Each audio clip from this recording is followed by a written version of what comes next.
காலத்தில் எம்ஜிஆர் நடித்த எங்க வீட்டு பிள்ளை திரைப்படத்துக்காக வாலி எழுதியிருந்த 2 பாடல்கள் அவருடைய வாழ்க்கையில மிக முக்கியமான பாடல்களாக அமைந்தன என்று தான் சொல்ல வேண்டும்.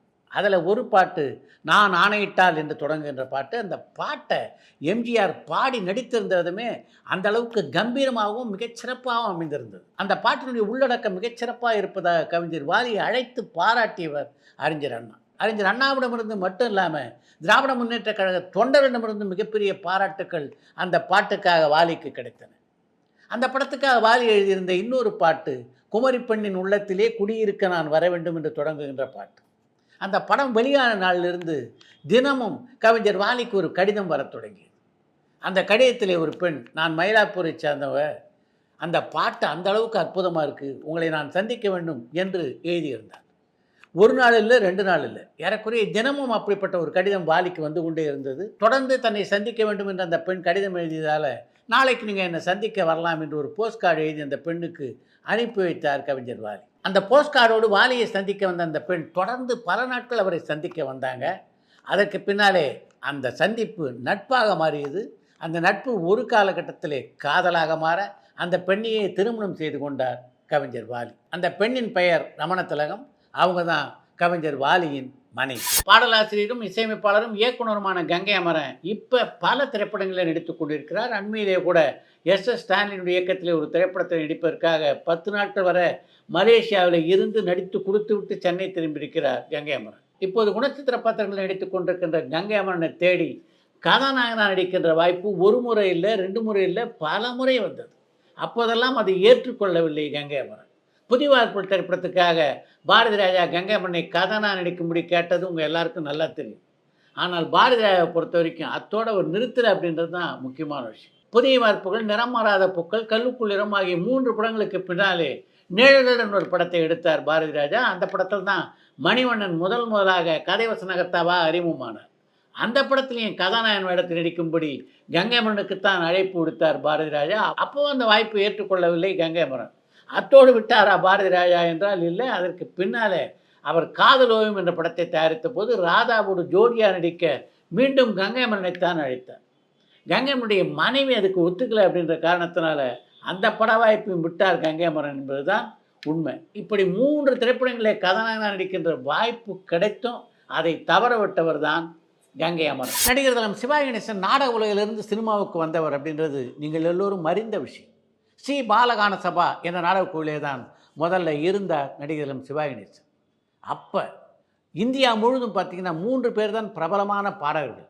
ஒருத்தர் மராட்டியத்தில் இருந்த கந்தர்வா, அடுத்து பார்த்திங்கன்னா தமிழ்நாட்டிலே கிட்டப்பா, அவருக்கு அடுத்து டிஆர் மகாலிங்கம். இதில் டிஆர் மகாலிங்கம் நான் இருந்த பாலகான சபாவிலே தான் இருந்தார் என்று பெருமையோடு குறிப்பிட்டிருக்கின்ற நடிகர் தலம் சிவாஜி கணேசன். அந்த குழுவில் இன்னொரு பெருமையும் எங்களுக்கு இருந்தது, அது எம்ஆர் ராதா அந்த குழுவில் இருந்தார் என்பதையும் அந்த கட்டுரையிலே பதிவு செய்திருக்கிறார். நாடகக்குழுவில் இருந்தபோது காலை 7 மணிக்கெல்லாம் எங்களை எழுப்பிடுவாங்க. எழுந்த உடனே குளிச்சுருவோம். குளித்து முடித்தவுடன் கடவுள் வாழ்த்து முடிஞ்ச உடனே நடனம், நாட்டியம் இதற்கான பயிற்சி தொடங்கிவிடும். அதற்கு பின்னாலே வசன பயிற்சி. என்னை பொறுத்த வரைக்கும் என்னை அந்த நாடகக்குழுவிலே புத்தக புழு அப்படின்னு தான் எல்லோரும் சொல்வார்கள். ஏன்னா அந்த வசன புத்தகத்தோடு தான் நான் தெரிந்து கொண்டிருப்பேன். இந்த நாடகக்குழுவில் இருந்தபோது சாஸ்திரபூர்வமாக நான் நன்றாக நடனம் ஆடுவேன். அந்த பயிற்சி தான் பின்னாளில் திரைப்படங்களிலே நடனமாடுவதற்கு எனக்கு பெரிய அளவிலே உதவிகரமாக இருந்தது. நாடகக்குழுவை பொறுத்த வரைக்கும் அங்கே நடனம் கற்றுக் கொடுத்தாங்க, பாட கற்றுக் கொடுத்தாங்க, வசனம் பேச கற்றுக் கொடுத்தாங்க. ஆனால் அங்கே கிடைக்காதது ஒன்று தான், வேலைக்கு சாப்பாடு என்பது தான் கிடைக்காது. சாப்பாடு போடுவாங்க, ஆனால் நீங்கள் நினைக்கிற மாதிரி சாதம், குழம்பு, பொரியல் இது போன்ற சாப்பாடாக அது இருக்காது. ஒவ்வொரு வேலைக்கும் குழம்பு அல்லது ரசம் அல்லது மோர் இவைகளில் ஏதாவது ஒன்று தான் கிடைக்கும் என்று பதிவு செய்திருக்கிறார் நடிகர் சிவாஜி கணேசன். இயக்குனர் சிகரம் கே பாலச்சந்தர் இயக்கிய முதல் திரைப்படம் நீர்க்குமிழி அப்படின்றது எல்லோரும் அறிந்த விஷயம். அந்த படத்தை இயக்குவதற்கான வாய்ப்பு பாலச்சந்தருக்கு எப்படி கிடைத்தது என்பதை பற்றித்தான் இன்றைக்கு இந்த நிகழ்ச்சியிலே உங்களோடு நான் பகிர்ந்து கொள்ள இருக்கிறேன். கதாசிரியரும் இயக்குனருமான ஏகே பாலன்ட்ட ஒரு முறை பேசி கொண்டிருந்த போது நீர்க்குமிழி படத்தினுடைய கதையை அவரிடம் சொன்னார் கே பாலச்சந்தர். அப்போ ஏகே பாலனுக்கு பாலச்சந்தருடைய இயக்கத்திலே ஒரு திரைப்படத்தை உருவாக்க வேண்டும் என்ற எண்ணம் இருந்தது. நான் படத்தை டைரக்ட் பண்ணுறதா, எனக்கு டைரக்ஷனை பற்றி ஒன்றுமே தெரியாதே அப்படின்னு பாலச்சந்தர் சொன்னபோது, தண்ணியில் இறங்கினா தானே நீச்சல் கற்றுக்க முடியும் என்றார் ஏகே பாலன். இதுக்கு எனக்கு 1 வார காலம் அவகாசம் கொடுங்க, அதுக்கு பின்னாலே நான் சொல்கிறேன் அப்படின்னு சொன்ன பாலச்சந்தர் 1 வாரத்துக்கு பின்னாலே மீண்டும் ஏகே பாலனை சந்திக்க வந்தார். அப்போ ஏகே பாலன்கிட்ட நான் ஒரு படத்தை டைரக்ட் பண்ண முடியும்னு நீங்கள் நம்புறீங்களா என்று கேட்டார் பாலச்சந்தர். சினிமா அப்படின்றது என்ன நினச்சிட்டு இருக்கீங்க? ஒரு கதையை தெளிவாக சொல்லணும், அதுதான் சினிமா. நீங்கள் இந்த நீர்க்குமிழி கதையை எங்கிட்ட சொன்ன போது உங்களால் தெளிவாக ஒரு கதையை திரையில் சொல்ல முடியும் அப்படின்ற நம்பிக்கை எனக்கு பிறந்துருச்சு. ரொம்ப அழகாக அந்த கதையை என்கிட்ட சொன்னீங்க. என்கிட்ட எப்படி இந்த கதையை சொன்னீங்களோ அதே மாதிரி திரையில் இந்த கதையை சொல்லுங்கள் போதும் என்றார் ஏகே பாலன். அப்போ பாலச்சந்தருக்குள்ளே இன்னொரு சந்தேகம் பிறந்தது. ஏகே பாலன் ஒரு தயாரிப்பாளர் மட்டும் இல்லை, திரைப்படங்களை இயக்குவதை பற்றியும் தெரிந்தவர், அவர் ஒரு கதாசிரியரும் கூட. அதனால் அவருடைய குறுக்கீடு ஏதாவது இருக்குமோ அப்படின்ற எண்ணம் கே பாலச்சந்தருடைய மனதிலே ஓடியது. அதை பற்றி வாய் திறந்து ஏகே பாலன்கிட்ட பாலச்சந்தர் சொல்லக்கூட இல்லை. ஆனாலும் இவருடைய தயக்கத்தை மிகச் சரியாக புரிந்து கொண்டார் ஏகே பாலன். இந்த படத்தை பொறுத்த வரைக்கும் என்னுடைய குறுக்கீடு 1% கூட இருக்காது.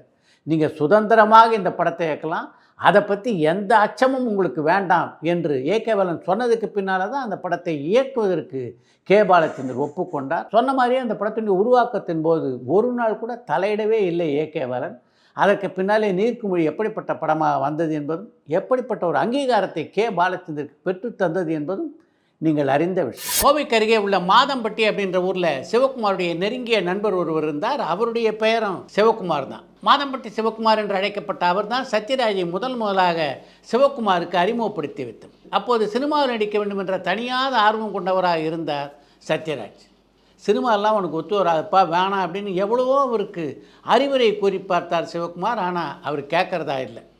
எப்படி சினிமாவுக்கு வந்தே ஆகணும் அப்படின்னு சத்யராஜ் அடம் பிடித்த காரணத்தினால சேவா ஸ்டேஜ் நாடகக்குழுவை அவரை சேர்த்தார் சிவகுமார். அங்கே நாடக பயிற்சி எடுத்துக்கொண்டால் நிச்சயமாக நீ சினிமா உலகத்தில் நடிப்பதற்கு அது உதவியாக இருக்கும் என்று சத்யராஜ்கிட்ட சொன்னார்.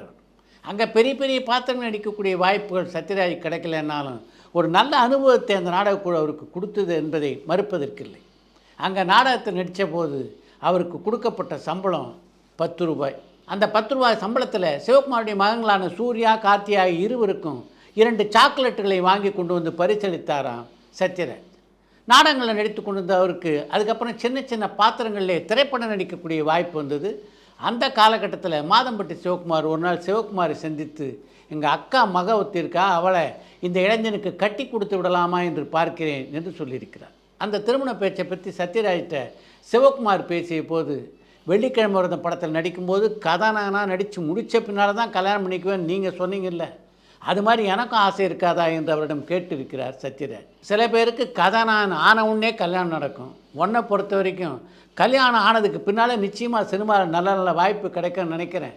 அதனால் இதை பற்றியெல்லாம் யோசிக்காத, முதல்ல கல்யாணம் பண்ணிக்க என்று சொல்லி அந்த பெண்ணை சத்யராஜுக்கு மனமுடித்து வைத்தார்கள் சிவகுமாரும் மாதம்பட்டி சிவகுமாரும். அதற்கு பின்னாலே பாஸ்கருடைய இயக்கத்திலே நான் நடித்த தீர்ப்புகள் திருத்தப்படலாம் அப்படின்ற படத்தில் ஒரு 2 காட்சியில் நடிக்கக்கூடிய வாய்ப்பை சத்யராஜுக்கு நான் வாங்கி கொடுத்தேன். அப்படி தன்னுடைய பட வாழ்க்கையை தொடங்கியவர் தன்னுடைய தீராத உழைப்பினால் மிகப்பெரிய கதாநாயகனாகி, அதற்கு பின்னாலே ஒரு காலகட்டத்தில் அவர் கதாநாயகனாக நடித்த படத்திலே நான் சின்ன வேடத்தில் நடிக்கக்கூடிய ஒரு நிலை கூட ஏற்பட்டது.